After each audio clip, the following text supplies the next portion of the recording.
जय हिंद दोस्तों। आज की हमारी video farming based livelihood system subject की है और जो वीडियो का टॉपिक है वो है भारत और विभिन्न राज्यों में कृषि की स्थिति, यानी status of agriculture in India and different states. आप इसमें क्लियरली देख सकते हैं कि जो टॉपिक है ना, ये दो अलग अलग टॉपिक को मिलाकर बनाया गया है। यानी इसमें ये पहला पूछ रहा है कि भारत में कृषि की स्थिति और दूसरा पूछ रहा है भारत में विभिन्न राज्यों में कृषि की स्थिति। इसलिए हम इसको दो पार्ट में समझेंगे। आज की जो वीडियो है वो पार्ट 1 है, जिसमें हम बात करेंगे status of agriculture in India. तो आइए इसको बहुत अच्छे से समझ लेते हैं। तो देखो, भारत में कृषि की स्थिति को समझने के लिए ना हमें 4 चीजों को समझना होगा। पहला है कृषि का आर्थिक योगदान कितना है और उत्पादन कितना होता है। उसके बाद है भारत में कृषि में आधुनिक प्रौद्योगिकी यानी जो मॉडर्न टेक्नोलॉजी है उसके उपयोग की स्थिति। आपको भी पता है कि वर्तमान में जो किसान हैं अब वो मॉडर्न टेक्नोलॉजी का यूज़ कर रहे हैं। मॉडर्न टेक्नोलॉजी कौन सी है तो उस पर भी हम आगे बात करेंगे। फिर है चुनौतियाँ यानी चैलेंजेस। तो आपको भी पता है कृषि के क्षेत्र में काफ़ी चुनौतियाँ हैं, उस पर भी हम आगे बात करेंगे। फिर है भारत सरकार के कृषि क्षेत्र में सुधार, यानी जो हमारी सरकार है वो कृषि के क्षेत्र में काफी सुधार कर रही है, वो भी हम आगे समझेंगे। तो एक एक करके चारों को समझते हैं। शुरुआत करते हैं कृषि के क्षेत्र में आर्थिक योगदान से। तो इसके आर्थिक योगदान की बात करें तो सबसे पहले देखते हैं सकल घरेलू उत्पाद यानी जीडीपी। तो जीडीपी में अगर एग्रीकल्चर के योगदान की बात करें तो वो लगभग 18.2% यानी 18.2% है। The contribution of agriculture to GDP is approximately 18.2%। उसके बाद है रोजगार यानी एम्प्लॉयमेंट। तो जो एग्रीकल्चर है वो बहुत ज़्यादा लोगों को रोजगार देता है, यानी कुल जनसंख्या का 45.5%, जो टोटल जनसंख्या है ना उसके 45.5% ही लोगों को रोजगार दे रहा है। तो आप अनुमान लगा सकते हैं कि कितने ज़्यादा लोगों को रोजगार इससे मिलता है। कृषि भारत की अर्थव्यवस्था की रीढ़ है जो लगभग 45.5% जनसंख्या को रोजगार प्रदान करती है।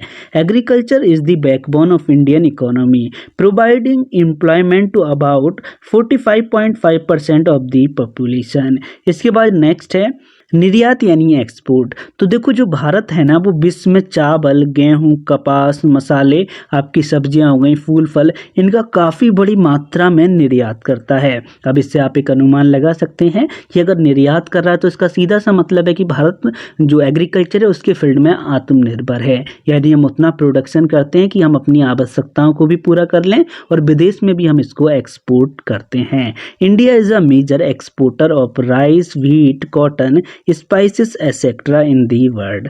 तो यहाँ तक तो बात हो गई इकोनॉमिक कंट्रीब्यूशन की। अब हम ये देखते हैं कि प्रोडक्शन कितना होता है, यानी मुख्य फसलें या मेन क्रॉप्स कौन सी हैं भारत में जिनका प्रोडक्शन होता है। क्योंकि हम आपने टाइटल में ही देखा था, लिखा हुआ है कृषि का आर्थिक योगदान और उत्पादन। तो अब बात करते हैं प्रोडक्शन यानी उत्पादन की। तो खाद्यान्न फसलों में गेहूं, चावल, मक्का, बाजरा और ज्वार प्रमुख हैं जिनका प्रोडक्शन इंडिया में किया जाता है। बात करें नकदी फसलों में तो नकदी फसलों में जैसे अब गन्ना हो गया, कपास, तंबाकू और चाय प्रमुख हैं।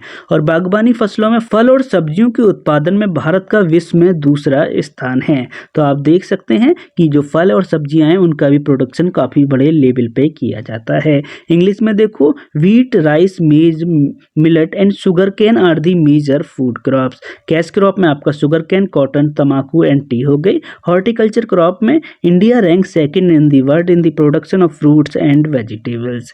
इसके बाद नेक्स्ट है status of use of modern technology in agriculture in India. तो देखो, जो मॉडर्न टेक्नोलॉजी है ना उसका उपयोग धीरे धीरे बढ़ रहा है। जैसे कि उच्च गुणवत्ता वाले बीज हो गए यानी हाई क्वालिटी सीड, जिनको कि हाई यील्डिंग वैरायटी भी कहा जाता है। तो इनका उपयोग भी अब काफ़ी बड़े लेवल पे या काफ़ी ज़्यादा किसान करते हैं। और ये जो हाई क्वालिटी वाले सीड होते हैं ना, इससे फ़ायदा क्या होता है तो इससे उत्पादन जो होता है ना वो काफ़ी ज़्यादा होता है। इसके बाद दूसरा है आधुनिक सिंचाई प्रणालियाँ यानी मॉडर्न एरीगेशन सिस्टम। तो देखो, ये जो मॉडर्न एरीगेशन सिस्टम है इनका उपयोग भारत में काफ़ी तेज़ी से बढ़ रहा है। क्यों बढ़ रहा है? क्योंकि जो पानी की कमी है ना वो लगातार हो रही है। इस पानी कमी से बचने के लिए जो किसान हैं अब वो मॉडर्न एरीगेशन सिस्टम का उपयोग कर रहे हैं। इन मॉडर्न एरीगेशन सिस्टम का क्या फ़ायदा होता है तो इससे कम पानी में ज़्यादा एरीगेशन यानी सिंचाई हो जाती है। यानी कहने का मतलब है कि इससे जल की बचत बचत हो जाती है। कुछ एग्जाम्पल जैसे कि आपका ड्रिप एरीगेशन हो गया, आपका स्प्रिंकलर एरीगेशन हो गया, ये जो सिस्टम है ये पानी काफ़ी बचत करते हैं। Such as drip irrigation and sprinklers which are important for water saving. इसके बाद जो नेक्स्ट है वो है कृषि यंत्रीकरण। तो देखो अगर वर्तमान में देखें तो जो एग्रीकल्चर का फील्ड है ना उसमें काफ़ी बड़े लेवल पर मशीनों का उपयोग किया जाने लगा है, जैसे कि आपका ट्रैक्टर, हार्वेस्टर हो गया, सीड सोइंग मशीन हो गई, थ्रेसर हो गया। इन मशीनों का फायदा क्या होता है, तो इनसे कम समय में आप ज़्यादा कार्य कर सकते हैं, साथ ही इससे जो किसान होते हैं उनको ज़्यादा मेहनत भी नहीं करनी पड़ती। इसके बाद नेक्स्ट है डिजिटल कृषि यानी डिजिटल एग्रीकल्चर। तो कृषि क्षेत्र में स्मार्टफोन और इंटरनेट का उपयोग बढ़ रहा है, जिससे किसानों को बाजार की जानकारी, मौसम की जानकारी और कृषि संबंधित सलाह आसानी से मिल रही है।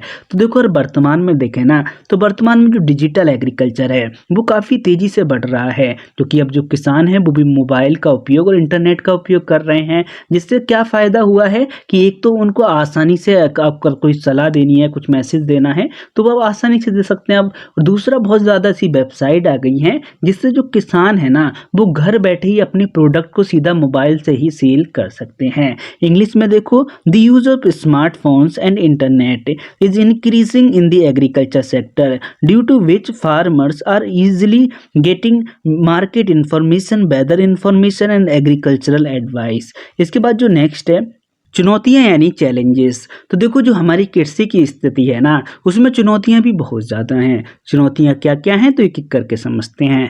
पहली है छोटी भूमि जोत यानी स्मॉल लैंड होल्डिंग। तो देखो जो भारतीय किसान है ना वो अधिकांश किसान ऐसे हैं जिनके पास जो ज़मीन है ना वो बहुत कम है, यानी छोटे छोटे टुकड़ों में है, जिससे उत्पादन ज़्यादा नहीं हो पाता। जैसे अगर आप इससे कंपेयर किसी अदर कंट्री से करें, जैसे कि मान लो हम यूएसए से करते हैं, तो जो यूएसए में किसान होते हैं ना उनके पास जो ज़मीन होती है वो किसी के पास 500 हेक्टेयर होती है, किसी के पास 1000 हेक्टेयर होती है। लेकिन अगर भारत में देखें तो भारत में 86.2% किसान ऐसे हैं जिनके पास 2 हेक्टेयर से कम जमीन है। आप देख सकते हैं कि अधिकांश किसान भारत में ऐसे हैं जिनके पास 2 हेक्टेयर जमीन ही नहीं है, यानी उससे कम है। अब अगर जमीन अगर छोटे छोटे टुकड़ों में होगी तो इससे क्या नुकसान होगा कि इससे उत्पादन जो होती है, या कहें कि उत्पादन जो क्षमता होती है वो बहुत कम रहती है। इसके बाद है जलवायु परिवर्तन यानी क्लाइमेट चेंज। तो देखो क्लाइमेट चेंज की वजह से अनियमित बारिश हो रही है, सूखा जैसी समस्याएं आ रही हैं और बाढ़ भी आप देख सकते हैं, जैसे कि बिहार हो गया, अन्य स्टेट में बाढ़ भी बहुत बड़ी समस्या बनी हुई है। तो इनकी वजह से क्या हो रहा है, तो इससे कृषि काफ़ी प्रभावित हो रही है क्लाइमेट चेंज की वजह से। Irregular rainfall, drought and flood affect agriculture. इसके बाद है मृदा गुणवत्ता में गिरावट यानी डिक्लाइन इन सॉइल क्वालिटी।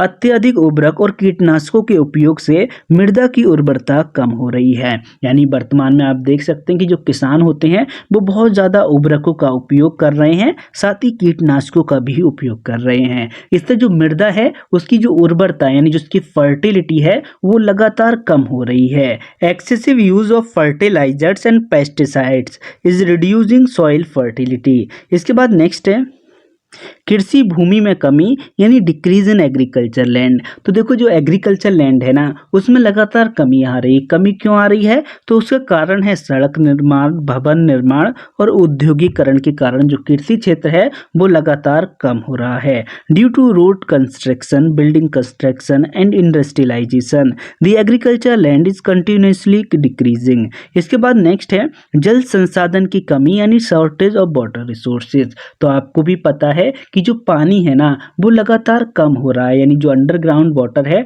उसका जो लेवल है वो लगातार नीचे गिर रहा है। कुछ एरिया तो ऐसे हैं जहां पर पानी की बहुत ज़्यादा समस्या बनी हुई है, और अगर पानी की समस्या बनेगी तो इससे एग्रीकल्चर ज़्यादा अच्छे से नहीं कर पाएंगे। तो सिंचाई के लिए जल संसाधन की कमी एक बड़ी चिंता का विषय है। भूजल स्तर में गिरावट और नदियों का सूखना, यानी जो नहर होती हैं वो आपने देखा हो गर्मियों के दिनों में सूख जाती हैं। विशेषकर भारत के सूखे क्षेत्रों में किसानों के लिए गंभीर समस्या बना हुआ है।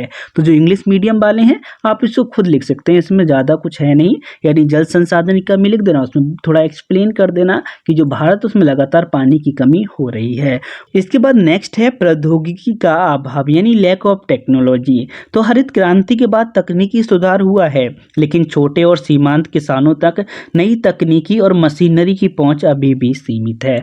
तो देखो अभी हमने आपको पीछे बताया था कि जो भारत उसमें लगातार अनुसार जो मॉडर्न टेक्नोलॉजी है उसका उपयोग बढ़ रहा है, लेकिन एक ये भी सच्चाई है कि जो भारत के सीमांत और जो छोटे किसान है ना, वो इन नई तकनीकी का उपयोग और मशीनरी का उपयोग ज़्यादा नहीं कर पाते। जैसे अगर आप अपने ही गांव में देखें तो कितने किसान हैं जो कि ड्रिप एरीगेशन का उपयोग कर रहे हैं या स्प्रिंकलर एरीगेशन का उपयोग कर रहे हैं, तो आपको भी अच्छे से पता ही होगा। हाँ, ये जरूर है कि जो बड़े बड़े किसान होते हैं वो इन तकनीकी का उपयोग बड़े लेवल पे करते हैं, लेकिन आज भी भारत में जो छोटे किसान हैं और जो सीमांत किसान हैं उनके पास नई तकनीकी और जो मशीनरी है उसकी पहुंच सीमित है और उसकी पहुंच अभी उन तक नहीं है।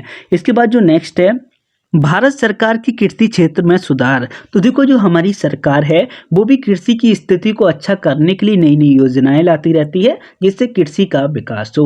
वो योजनाएं कौन कौन सी हैं, तो हम सभी योजनाओं के नाम तो नहीं लिख सकते और ना आपको इसकी आवश्यकता है, लेकिन जो महत्वपूर्ण योजनाएं हैं वो हमने आपको दे दी है।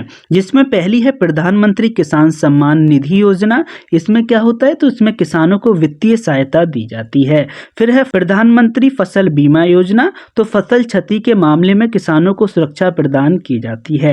कृषि क्रेडिट कार्ड, तो किसानों को सस्ती दरों पर ऋण यानी लोन उपलब्ध कराने के लिए ये योजना चलाई गई है। उसके बाद है मिनिमम सपोर्ट प्राइस यानी एमएसपी। तो फसलों के लिए न्यूनतम समर्थन मूल्य यानी जो एमएसपी होती है उस पर गवर्नमेंट जो किसान होते हैं उनसे कुछ फसलों को या कहें कुछ अनाजों को परचेस करती है एक फिक्स प्राइस पे। उसके बाद है ई नैम प्लेटफार्म यानी ई नैम प्लेटफार्म ऐसे प्लेटफार्म होते हैं जिन पर जो किसान होते हैं ना वो अपने प्रोडक्ट को सीधा सेल कर सकते हैं। किसानों को डिजिटल मार्केटिंग की सुविधा। तो देखो, ये जो आप देख रहे हैं ये सभी योजनाएं हैं। अगर आप इनके बारे में थोड़ा ज़्यादा पढ़ना चाहते हैं तो आप इनको गूगल कर सकते हैं, ये आपको ईजिली मिल जाएंगी। हो सकता है इंग्लिश मीडियम वाले अब ये सोच रहे हो कि सर ने तो हिंदी में दी इंग्लिश में दी नहीं है, तो ये सभी देखो नाम है, आप इनको चाहे तो इंग्लिश में लिख सकते हैं। अब नाम तो हिंदी में लिखो या इंग्लिश में लिखो एक ही बात रहती है। तो जो हमारा पार्ट 1 है वो यहीं पे आकर कंप्लीट होता है। अगर पार्ट 1 में आपको कोई डाउट रह गया हो तो आप हमसे कमेंट सेक्शन में पूछ सकते हैं, और जो पार्ट 2 है उसकी लिंक आपको डिस्क्रिप्शन में मिल जाएगी। तो मिलते हैं पार्ट 2 में, तब तक के लिए जय हिंद।